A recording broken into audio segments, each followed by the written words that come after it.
اللهم صل وسلم بارك على سيدنا شفيعنا حبيبنا نبينا مولانا محمد بارك وسلم. الحمد لله نحمده ونستعينه ونستغفره ونؤمن به ونتوكل عليه ونعوذ بالله من شرور أنفسنا ومن سيئات أعمالنا. من يهده الله فلا مضل له ومن يضلله فلا هادي له. ونشهد أن لا إله إلا الله وحده لا شريك له. ونشهد أن سيدنا وسندنا مولانا محمدا عبده ورسوله. أما بعد فأعوذ بالله من الشيطان الرجيم. بسم الله الرحمن الرحيم. قل إن كنتم تحبون الله يحببكم الله يغفر لكم ذنوبكم والله غفور رحيم. وقال رسول الله صلى الله عليه وسلم لا يؤمن أحدكم حتى أكون أحب إليه من والده وولده والناس أجمعين، أو كما قال عليه الصلاة والسلام. رب اشرح لي صدري ويسر لي أمري واحلل عقدة من لساني يفقهوا قولي.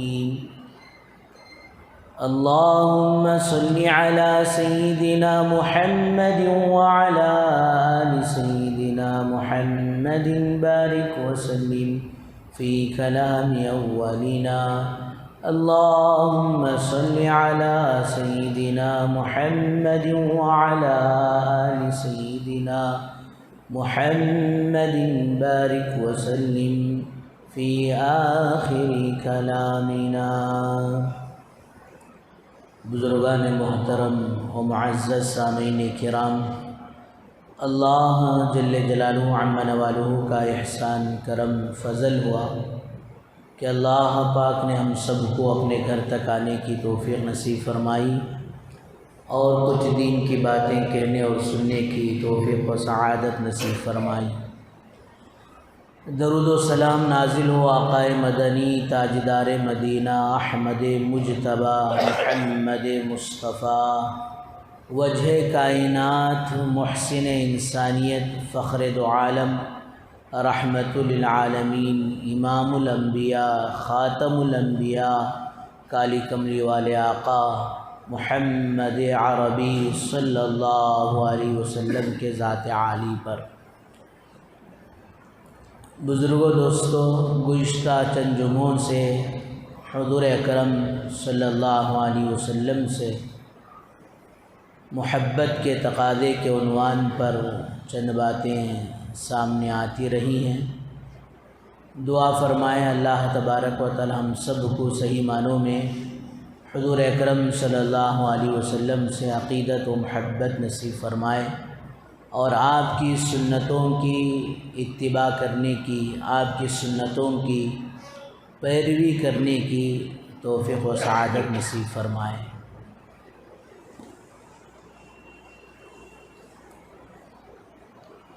بزرگان محترم، حدیث مبارکہ میں آتا ہے المرء مع من حب،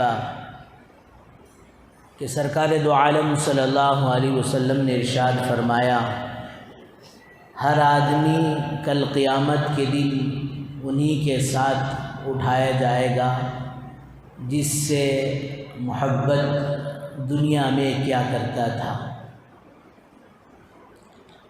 ایک صحابی رضی اللہ عنہ حضور اکرم صلی اللہ علیہ وسلم کی خدمت میں آیا اور عرض کیا یا رسول اللہ صلی اللہ علیہ وسلم، مجھے ایک بات ستانے لگی، پریشان کرنے لگی۔ آقا صلی اللہ علیہ وسلم پوچھتے ہیں کیا بات ہے؟ یا رسول اللہ بات یہ ہے کہ جب بھی دنیا میں ہمیں آپ کی یاد آ جاتی ہے اور آپ کے دیدار کو دل ملانے لگتا ہے، مچلنے لگتا ہے، تو فوراً ہم آپ کی خدمت میں حاضر ہوتے ہیں اور آپ کے چہرے انور کو، آپ کے چہرے مبارک کو دیکھ کر دلوں کو اطمینان مل جاتا ہے، سکون مل جاتا ہے، راحت مل جاتی ہے، خوشی مل جاتی ہے، دل سرور ہو جاتا ہے۔ لیکن یا رسول اللہ یہ تو دنیا کا عالم ہے، کل قیامت کے دن آپ کا مقام و مرتبہ بہت اونچا ہوگا۔ آپ امام الانبیاء ہیں، نبیوں کے بھی امام ہیں، خاتم الانبیاء ہیں، اور آپ کا مقام و مرتبہ تو کل قیامت کے دن بہت اونچا ہوگا، بہت بڑا ہوگا۔ آپ کا مقام مرتبہ ہماری عقلوں سے بالا تر ہوگا، لیکن کل قیامت کے دن ہم آپ کا دیدار کریں، کل قیامت کے دن ہم آپ کو دیکھیں، یہ تو مجھے مشکل لگ رہا ہے۔ اسی بات نے مجھے بے قرار و بے چین کر دیا۔ حقیقت میں حضرات صحابہ کرام رضی اللہ عنہم مجمعین کو میرے بزرگوں ایسی ہی محبت تھی۔ شاید اس سے پہلے بھی میں نے عرض کیا، ایک صحابی رات میں اپنے گھر میں بیٹھے ہیں اور کھانا کھانے کے لیے نوالا ہاتھ میں موجود ہے، حضور اکرم صلی اللہ علیہ وسلم کی یاد آ گئی تو اس نوالے کو چھوڑ کر دوڑتے ہوئے مسجد نبوی گئے تو آپ صلی اللہ علیہ وسلم کو نہیں پایا، تو پھر آپ کے گھر تک گئے اور پھر آپ کے روضے کے پاس جا کر اب جو ہے اللہ کے نبی صلی اللہ علیہ وسلم گھر کے اندر موجود ہیں۔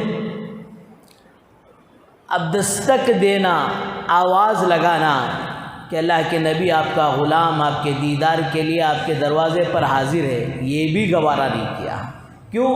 اگر میں آواز دیتا، پتہ نہیں حضور اکرم صلی اللہ علیہ وسلم آرام فرما رہے ہوں اور آپ کو جو ہے اس بات سے تکلیف ہو جائے گی، اور پھر اس بات پر اطمینان بھی نہیں ہو رہا کہ جاؤں اور صبح کو آؤں، بلکہ وہی میرے بزرگوں دوستو دروازے ہی پر بیٹھ کر رات گزارتے ہیں۔ جب تہجد کے وقت دروازہ کھلتا ہے تو پھر حضور اکرم صلی اللہ علیہ وسلم کا دیدار کر کر ان صحابی کو دل کی ٹھنڈک محسوس ہوتی ہے۔ یہ حضرات صحابہ کرام رضی اللہ عنہ مجمعین کو محبت حضور اکرم صلی اللہ علیہ وسلم سے ایسی ہی تھی۔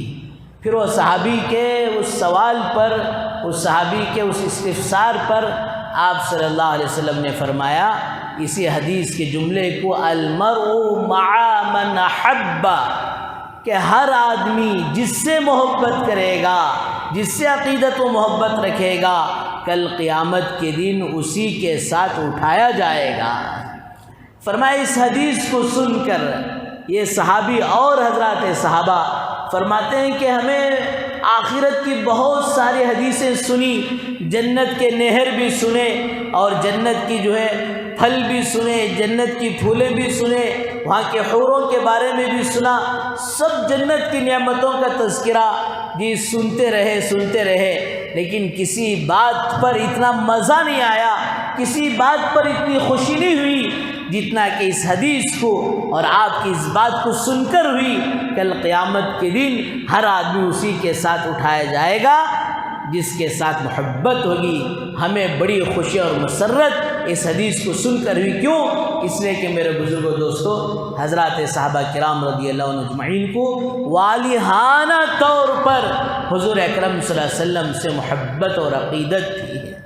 اللہ کرے کہ اس محبت کا کچھ حصہ ہمیں بھی نصیب ہو جائے۔ آج اللہ معاف فرمائے ہمارا معاملہ تو کچھ اور ہوتا ہے، محبت حضور اکرم صلی اللہ علیہ وسلم سے، اور پھر اللہ معاف فرمائے یہ طریقہ اور زندگی کے بہت سارے مراحل میں جن چیزوں کو اپنایا جاتا ہے، اور فرمایا وہ جو ہے میرے بزرگوں دوستو حضور اکرم صلی اللہ علیہ وسلم کے یہ خلاف اور حضور اکرم صلی اللہ علیہ وسلم کی سنتوں کے خلاف، آپ کی پیروی کے خلاف۔ محبت کا دعویٰ تو اللہ کے نبی سے ہے، اور طریقہ زندگی دوستوں اوروں کی، بلکہ آگے بڑھ کر کہا جائے تو مبالغہ نہیں ہوگا، آپ کے دشمنوں کا طور طریقہ۔ اللہ حفاظت فرمائے۔ ایک پٹا ایک پٹی کے پیچھے جو ہے پڑ گیا، اب وہ راستے میں جا رہی ہے، انہیں پیچھے سے ماشاءاللہ اس کی تعریف کر رہا، سوچ کر رہا، تمہارا چہرہ ایسا، تمہارے سے میں ایسی محبت کرتا ہوں، تمہارے واسطے ستارے توڑ کو لے کر جاتا ہوں۔ ہوتا اج اللہ معاف فرمائے، نوجوان ایسی باتیں کہہ کر بچیوں کو پھسلا دیتے ہیں، اور پھر اللہ حفاظت فرمائے ان کی زندگی سے مذاق کر بیٹھتے ہیں، اور کئی مرتبہ تو پتہ نہیں اور قدم آگے بڑھتے بڑھتے آخر میں کہہ دیتے ہیں یہ سب ایک کھیل تھا، یہ سب ایک تماشا تھا۔ ارے کالج کی زندگی میں تو یہ معمولی چیز ہے، پتہ نہیں کیا کیا کہہ دیتے ہیں۔ اب یہ بیچارہ پیچھے پڑا، اب انہیں سننے کو جالک تھی، جاتے جاتے بولی، وہ اللہ کے بندے میرے پیچھے کیا پڑا، ذرا پیچھے پلٹ کر تو دیکھ، میری بہن آ رہی جو مجھ سے بھی زیادہ بیوٹیفل ہے۔ یہ کہنا تھا، فوراً وہ ماٹھی ملا پلٹا تو اس نے گھسیٹ کر تھپڑ لگایا اور کہا اب تک تو میرے تعریف کے پل باندھ رہا تھا، اور جب میں نے کہا کہ میری سے بھی اچھی کوئی ہے تو مجھے چھوڑ کر اس کی طرف دیکھ رہا ہے۔ یہ کیسی جھوٹی محبت ہے، ایک ایسی جھوٹی عقیدت ہے، ایک ایسی جھوٹی تعریف ہے۔ میرے بزرگوں علماء نے اس واقعے کو لکھ کر یہ عبرت لکھی ہے، یہ عبرت بتائی ہے کہ آج اللہ معاف فرمائے، امت تو دعویٰ حضور اکرم صلی اللہ علیہ وسلم سے محبت کا کرتی ہے، اور طریقہ زندگی اللہ کے نبی صلی اللہ علیہ وسلم کے دشمنوں والی اختیار کرتی ہے۔ اللہ ہم سب کی حفاظت فرمائے۔ کس درجے عقیدت تھی، کس درجے محبت تھی، اس لیے اللہ نے فرمایا قل ان کنتم تحبون اللہ، اگر تم مجھ سے محبت کا دعویٰ کرتے ہو تو اس کی علامت کیا ہے، اس کی نشانی کیا ہے؟ اللہ سے محبت ہے، اللہ سے عقیدت ہے، اس کی محبت کی نشانی کیا ہے؟ تو نشانی بتائی گئی، تھرمامیٹر بتایا گیا، فاتبعونی، ضروری ہے کہ وہ حضور اکرم صلی اللہ علیہ وسلم کی پیروی کرے، آپ کی اطاعت کر رہے ہیں، آپ کی سنتوں کو اپنا کر زندگی گزار رہے ہیں، تو اس کا مطلب یہ ہے کہ یہ اللہ سے محبت ہو رہی ہے۔ یحببکم اللہ، اللہ کہتے ہیں میرے محبوب سے محبت کرو، میں بھی تم سے محبت کروں گا۔ اتنا ہی نہیں، یغفر لکم ذنوبکم، تمہارے گناہوں کو بھی معاف کر دوں گا۔ تو بہرحال میرے بزرگوں دوستو، حضرات صحابہ کو حضور اکرم صلی اللہ علیہ وسلم سے کس درجے محبت تھی۔ حضرت خبیب بن عدی دشمنوں کے جھمگٹے میں پھنس گئے ہیں، دشمنوں نے جو ہے ان کو پکڑ لیا ہے، اور پھر جب ان کے پھانسی دینے کا وقت آ رہا ہے تو یہ دشمنان اسلام کفار مشرکین جو ہے حضرت خبیب بن عدی سے کہتے ہیں کیا تم اس بات کو گوارا کرتے ہو، اس بات کو پسند کرتے ہو کہ تمہیں آج پھانسی سے بچا دیا جائے، تمہیں تمہاری جان بخش دی جائے، اور نعوذ باللہ تمہاری جگہ تمہارے آقا کو جو ہے حضور اکرم صلی اللہ علیہ وسلم کو جو ہے تمہاری جگہ میں پھانسی دی جائے؟ حضرت خبیب بن عدی کہتے ہیں او ظالموں، تم تو میرے آقا کی بات کر رہے ہو، میرے جان کے بدلے میں ان کی جان، یہ تو بہت دور کی بات ہے، یہ تو بہت مشکل بات ہے، یہ تو بہت ناممکن بات ہے۔ اگر تم یہ کہو تمہاری جان کے بدلے میں میرے آقا صلی اللہ علیہ وسلم گھر سے باہر قدم رکھیں، اور ایک قدم رکھتے ہی آپ کے پیر میں، ایڑی میں کانٹا چبھ جائے، اسے بھی میں گوارا نہیں کر سکتا، میری جان تو دے سکتا ہوں لیکن میرے آقا صلی اللہ علیہ وسلم کے جسم میں ایک کانٹا چبھ جائے، اسے خبیب گوارا نہیں کر سکتا۔ تو میرے بزرگوں دوستو، حضور اکرم صلی اللہ علیہ وسلم سے محبت حضرات صحابہ کرام رضی اللہ عنہ اجمعین کو اس درجے تھی۔ جب اللہ کے نبی صلی اللہ علیہ وسلم ہجرت کر کر مدینہ گئے ہیں تو مدینے کے ہر گھر کی ہر صحابی کی یہ خواہش تھی، یہ تمنا تھی کہ حضور میرے گھر میں قیام کر لیں، حضور اکرم صلی اللہ علیہ وسلم ہمارے گھر میں اتر جائے۔ مدینے کے ایک گھر کی ایک صحابی کی خواہش تھی۔ آج بھی میرے بزرگوں دوستو، اللہ کے نبی صلی اللہ علیہ وسلم ہمارے درمیان میں نہیں ہیں، آپ کی سنتیں باقی ہیں، آپ کی تعلیمات ہیں، آپ کا اتباع ہے، آپ کی پیروی ہے اور آپ سے محبت ہے کہ آج کا مسلمان بھی یہ چاہتا ہے کہ وہ حضور صلی اللہ علیہ وسلم کی سنتیں، آپ کی تعلیمات، یہ آپ کا اتباع، آپ کی پیروی ہمارے گھر میں آ جائے۔ ہر کسی کے لیے ماشاءاللہ موقع بڑا اچھا ہے، موقع بڑا آسان ہے۔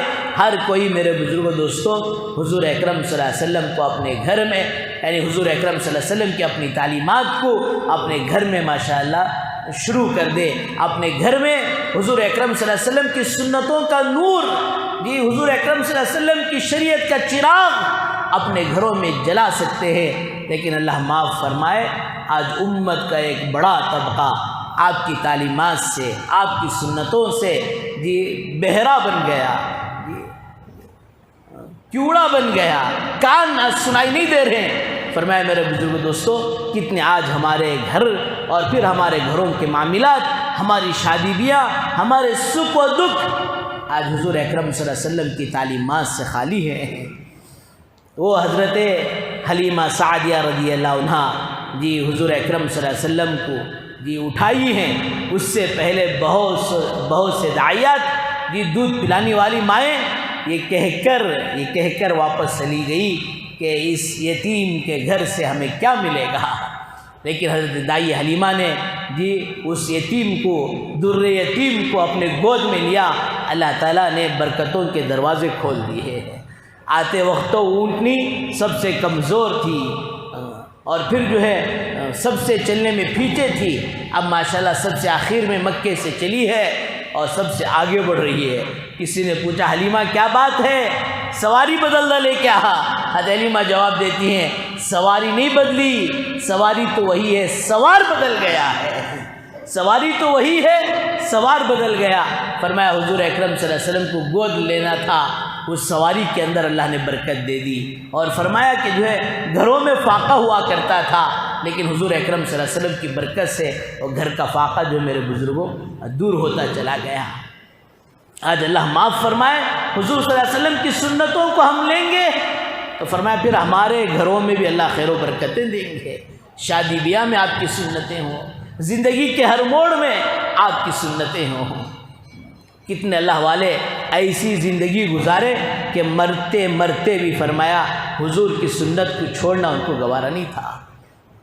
ایک اللہ کے ولی کے بارے میں لکھا ہے کہ آخر وقت میں سکرات کی حالت تھی، جب ہوش آیا وضو بنانے کو کہا گیا، جب وضو ان کا پورا ہوا تو پھر یاد آیا، تو پھر کہا کہ اس بڑھاپے کی حالت عالم میں اور موت اور زندگی کے درمیان میں کھیل رہے ہیں۔ ایسے موقع پر کہا میرے بیٹے، اس موقع پر تو نے جو وضو بنایا میری ایک خلال کی سنت چھوڑ گئی، جو مستحب ہے وضو بناتے ہوئے انگلیوں کا خلال کرنا، پھر سے مجھے وضو کراؤ۔ مرتے مرتے بھی دوستو حضور اکرم صلی اللہ علیہ وسلم کی سنتوں سے وہ عقیدت و محبت۔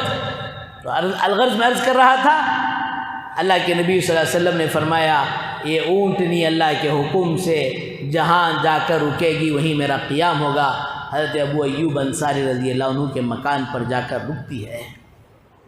حضرت ابو ایوب انصاری رضی اللہ عنہ نیچے کا گھر حضور اکرم صلی اللہ علیہ وسلم کے لیے دیتے رہے، اور پھر اوپر آپ قیام کیے۔ اب قیام کر رہے ہیں، رات میں اچانک نیند اٹھی تو فوراً اٹھ کر بیٹھ گئے۔ ارے اللہ کے نبی صلی اللہ علیہ وسلم نیچے آرام کر رہے ہوں اور میں اوپر ہوں، یہ ادب کے خلاف ہو جائے گا، اس لیے پورے گھر کو جگا کر گھر کے ایک کنارے ہو گئے تاکہ حضور جہاں نیچے آرام کر رہے ہیں اس کے اوپر ہم نہ ہو، تاکہ کہیں بے ادبی نہ ہو جائے۔ رات بڑی بے قراری و بے چینی میں گزاری۔ صبح ہوئی تو حضور اکرم صلی اللہ علیہ وسلم کے خدمت میں آ کر کے یا رسول اللہ یہ غلطی ہو گئی کہ میں نے آپ کو نیچے رہنے کے لیے جگہ دیا اور مجھے رات پوری بے قراری میں گزری۔ یا رسول اللہ آپ نیچے رہیں ہم اوپر رہیں، ادب کے خلاف ہو جائے گا، البتہ آپ اوپر آرام کریں ہم نیچے رہیں گے۔ اور ایک مرتبہ کھانا جب بھی جو ہے لے کر جا رہے ہیں اللہ کے نبی صلی اللہ علیہ وسلم کی خدمت میں، ایک مرتبہ ایسا ہوا کہ کھانا لے کر گئے تو اس میں لہسن تھا، جس کی وجہ سے میرے بزرگوں اللہ کے نبی صلی اللہ علیہ وسلم نے اسے واپس کر دیا۔ پھر پتہ چلا کہ آپ صلی اللہ علیہ وسلم کے پاس فرشتوں کی آمد و رفت رہتی ہے، اور فرشتوں کو یہ لہسن اور پیاز کی جو ہے بو جو برداشت نہیں ہوتی، اس لیے آپ نے کھانا واپس کیا۔ اور اس کے بعد ابو ایوب انصاری رضی اللہ عنہ اپنی زندگی میں حضور اکرم صلی اللہ علیہ وسلم کو لہسن ناگوار تھا، تو پھر اپنی ساری زندگی لہسن کھانا ہی چھوڑ دیا تھا۔ اللہ معاف فرمائے۔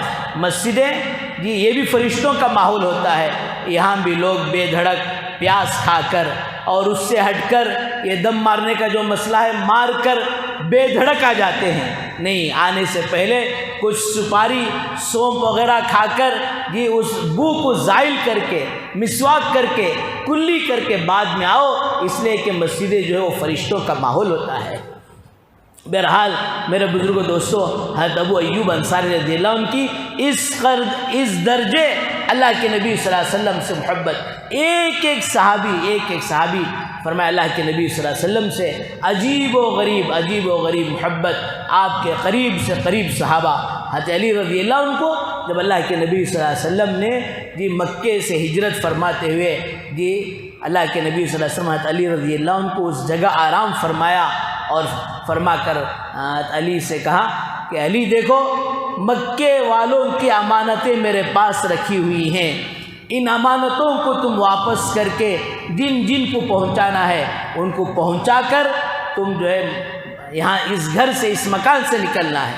اور حضور اکرم صلی اللہ علیہ وسلم نعوذ باللہ اس موقع پر قتل کرنے کے لیے کفار مکہ ایک ایک خاندان کا ایک ایک آدمی جی آ کر جو ہے تلوار، ننگی تلواریں لے کر جو ہے گھیر لیے ہیں، اور پھر یہ جی ارادے میں ہے جیسے اللہ کے نبی صلی اللہ علیہ وسلم باہر نکلیں گے نعوذ باللہ آج اللہ کے نبی صلی اللہ علیہ وسلم کو قتل کر دیا جائے گا۔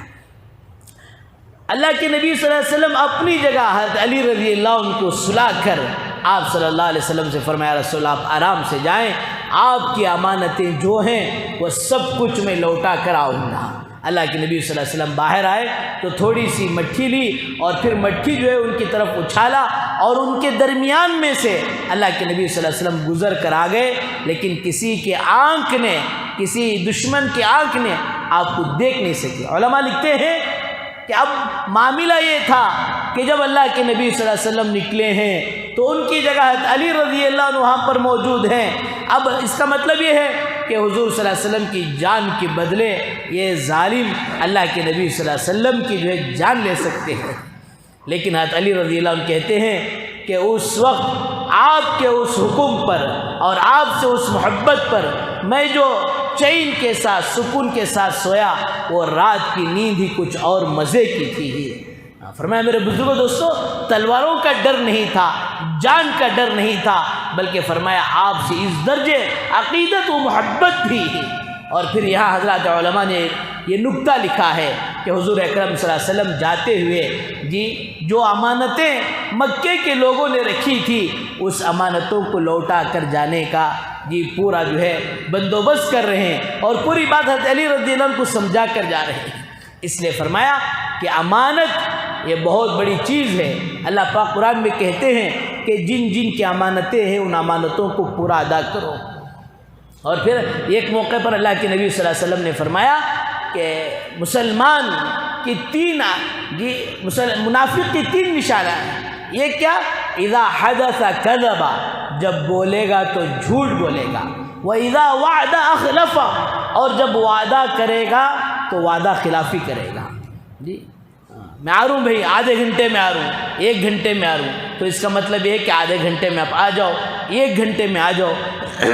بنگلور کا اللہ حفاظت فرمائے 10 منٹ وہ آدھے گھنٹے کے برابر، آدھا گھنٹہ گھنٹوں کے برابر۔ جب آپ وقت پر نہیں آ رہے ہیں تو پھر جسے آپ نے جس سے کہا ہے کہ میں آدھے گھنٹے میں آ رہا ہوں، گھنٹے میں آ رہا ہوں، اس سے دوبارہ فون کر کر بتاؤ کہ بھئی فلاں مسئلہ ہو گیا، ٹرافک جام ہو گئی، یا کسی اور مسئلے میں الجھ گیا، میں اور تھوڑا تاخیر سے آ رہا ہوں۔ یہاں بیچارہ جو ہے یہ جپ رہا ہے، انتظار کر رہا ہے، اور آدمی جو ادھر جی کہہ کر بیٹھ گیا اور کوئی بڑی چیز نہیں سمجھا.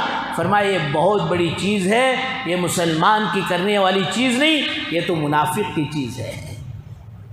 تیسری چیز فرمایا وَإِذَا أَوْمَنَ خَانَ، جب امانت رکھی جائے تو امانت میں خیانت کیا جائے. علماء نے اس کی بہت وسیع باتیں جو ہے کہی ہیں. زندگی خود ایک امانت ہے، اور فرمایا اللہ کی طرف سے یہ جو ایمان ملا ہے یہ ایمان امانت ہے، یہ اعمال امانت ہیں، یہ آنکھیں امانت ہیں، جسم کا ہر پارٹس اللہ کی طرف سے دی ہوئی امانت ہے. اس امانت کو صحیح ادا کرو. کیا مطلب؟ اللہ اور اللہ کے رسول کے فرما برداری پر اسے یوز کرو، استعمال کرو، اور وہاں جی استعمال نہ کرنا، غلط استعمال کرنا، یہ امانت میں میرے بزرگوں خیانت ہے. فَإِذَا زَعْمَ أَنَّهُ مُسْلِمٌ، حدیث میں آگے اللہ کے نبی صلی اللہ علیہ وسلم نے فرمایا اگر یہ تین چیزوں میں کمی آ جائے اور وہ دعویٰ بھی کرے میں مسلمان ہوں، وہ مسلمان نہیں ہو سکتا، وہ تو منافق ہے. تو بہرحال میرے بزرگوں دوستو، اللہ کے نبی صلی اللہ علیہ وسلم جی وہ جو لوگ ان کے جان لینے پر تلے ہیں، ان کی امانتیں بھی واپس کر جانے کے لیے اللہ کے نبی صلی اللہ علیہ وسلم انتظام کر رہے ہیں. بہرحال میرے بزرگوں دوستو بھائیوں، ایک صحابی کو آپ سے عقیدت و محبت، پھر فرمایا بچوں کو آپ سے عقیدت و محبت. اس امت کا فرعون ابو جہل جی جن کے ہاتھوں مارے گیا، وہ کسی بڑے صحابی کے ہاتھوں نہیں بلکہ معاذ و معوذ چھوٹے چھوٹے بچے جی ان کے ہاتھوں سے جو ہے ابو جہل مارا گیا. حضرت عبد الرحمن بن عوف کہتے ہیں کہ لڑائی پر ہم کھڑے ہیں تو دیکھا ایک طرف معاذ، ایک طرف معوذ، چھوٹے چھوٹے بچے اور ان کے ہاتھ میں لمبی لمبی تلواریں. جی تعجب سے یہ حضرت عبد الرحمن بن عوف رضی اللہ عنہ، بھئی کوئی بڑے لوگ ہوتے تو ساتھ دیتے تھے، بچے آ کر کھڑی. اسی دوران اتعرفنی یا عمی ابا جہل، اے میرے چاچا تم ابو جہل کو جانتے ہو؟ تو پریشان ہو گئے. بچہ دیکھے تو چھوٹا ہے اور سوال کر رہے بڑے سے بڑے امت کا دشمن، امت کے فرعون کو. پھر اسے جواب دینے کو نہیں، ادھر سے پھر دوسرے سوال، بھئی تم کیا غرض ہے؟ وہ تو بہت بڑا آدمی ہے. نہیں، ہم نے سنا ہے کہ وہ ہمارے آقا صلی اللہ علیہ وسلم کو تکلیفیں دیتا ہے، آپ کی شان میں گستاخیاں کرتا ہے، آپ کی شان میں گالیاں بکتا ہے. نعوذ باللہ من ذالک. آج ہم دونوں بھائی یہ فیصلہ کر آئے ہیں، یا تو ابو جہل رہے گا یا تو ہم رہیں گے. جی میرے بزرگوں دوستوں، چھوٹے چھوٹے بچوں سے، عورتوں کو اللہ کے نبی صلی اللہ علیہ وسلم سے محبت. احد کے موقع پر حضرت ام عمارہ رضی اللہ عنہ جی اپنے بیٹے کو ابھار کر جو ہے بھیجتی ہے حضرت حبیب رضی اللہ عنہ کو، جاؤ اللہ کے نبی صلی اللہ علیہ وسلم کو بچانے کی کوشش کرو اور جو دشمن آئے ان کا دفاع کرو. حضرت حبیب رضی اللہ عنہ گئے اور فرمایا اس موقع پر ایک جی ظالم آیا اور آپ کے بائیں ہاتھ پر جی وار کیا، جس سے ہاتھ کٹا. اور پھر میرے بزرگوں دوستوں، انہوں نے سیدھے ہاتھ میں تلوار لیا اور ایک آدمی آیا اور ان کے سینے پر جو تلوار چلا دی. حضرت حبیب گر گئے. حضرت ام عمارہ رضی اللہ عنہ اور شہیدوں کی جہاں مدد کر رہی تھی، اللہ کے نبی صلی اللہ علیہ وسلم نے آواز دے کر فرمایا ام عمارہ تو اپنے بچے کی طرف تو دیکھ. حضرت ام عمارہ جاتی ہیں اور ایک ہاتھ کو پکڑ کر کھڑا کر دیتی ہیں اور کہتی ہیں جب تک جان میں جان رہے، جب تک جان میں آخری سانس رہے، حضور اکرم صلی اللہ علیہ وسلم کا دفاع کرتے رہنا، حضور صلی اللہ علیہ وسلم پر کوئی آنچ آنے نہ دینا. آج میرے بزرگوں، ہم اپنی ذرا زندگیوں کو ٹھنڈی سانس لے کر دیکھیں، کہاں ہم نے اللہ کے نبی صلی اللہ علیہ وسلم کی دشمنوں کو جگہ دے دیا ہے، پناہ دے دیا ہے. اس جرات کو دیکھ کر، اس ہمت کو دیکھ کر اللہ کے نبی صلی اللہ علیہ وسلم ام عمارہ سے پوچھتے ہیں، ام عمارہ دعا کراؤ، مانگو کیا مانگتی ہو، میں دینے کے لیے تیار ہوں.